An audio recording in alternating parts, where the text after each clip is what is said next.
কালকে আমাদের ভারপ্রাপ্ত চেয়ারম্যান সমস্ত বিভিন্ন বিভাগ থেকে ডেকেছিলেন।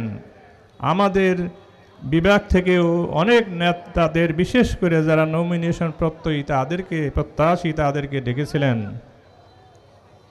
তিনি একটা কথা বলেছেন, আপনারা অনেক ত্যাগ স্বীকার করেছেন, আপনারা ম্যাডাম খালেদা জিয়ার ত্যাগ, তার জীবনের বিনিময়ে আপনারা সব দেখেছেন।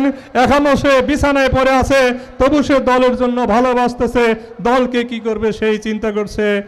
এই ত্যাগের বিনিময়ে যে সফলতা, সেই সফলতাকে অর্জন করতে হলে আগের সবচেয়ে পূর্ব শর্ত হইল আমাদের দলের মধ্যে ঐক্যবদ্ধ থাকা।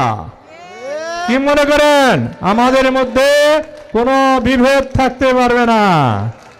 আপনি খালি নেতা হইতে পারলেই বিএনপি করবেন, এমপি হইলেই বিএনপি করবেন, চেয়ারম্যান হইলেই বিএনপি করবেন, আর নইলে বিএনপি করবেন না। ওই ধরনের নেতা বিএনপি নেতা আমরা চাই না। কি বলেন? ঠিক আছেন?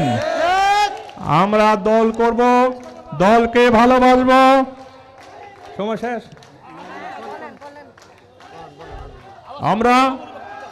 আমরা শহীদ রাষ্ট্রপতি জিয়াউর রহমান জীবন দিয়ে গেছেন এদেশের মানুষের জন্য। কি ত্যাগ স্বীকার করেছেন আপনারা সবাই জানেন।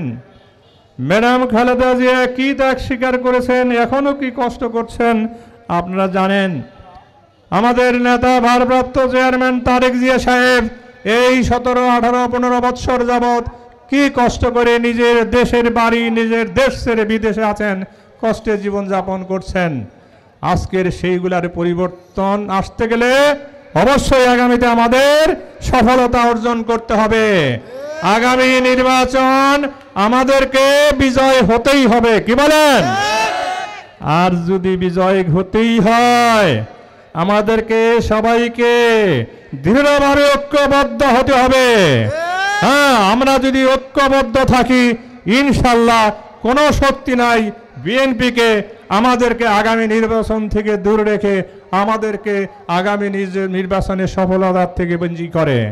তাই আসুন, শুধু ক্ষমতার জন্য রাজনীতি করিয়েন না। গত 17, 18 বছর দেখেছেন, আপনারা বলেছেন আমরা বিএনপি করি, আবার সামান্য স্বার্থের কারণে, সামান্য পদের কারণে, সামান্য কারণে দলাদলি করে এই দলটাকে ক্ষতিগ্রস্ত করেন না।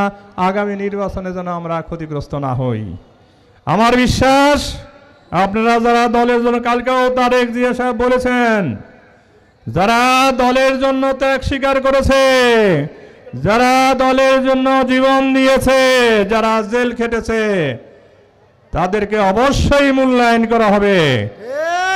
কিন্তু আপনারা দলের মধ্যে কোনো বিভক্তি আনবেন না, বুঝেন তো?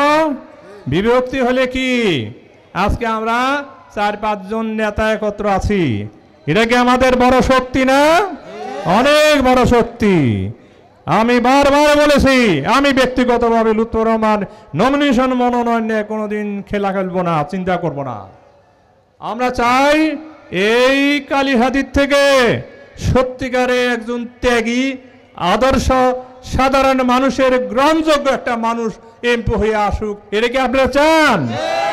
তাই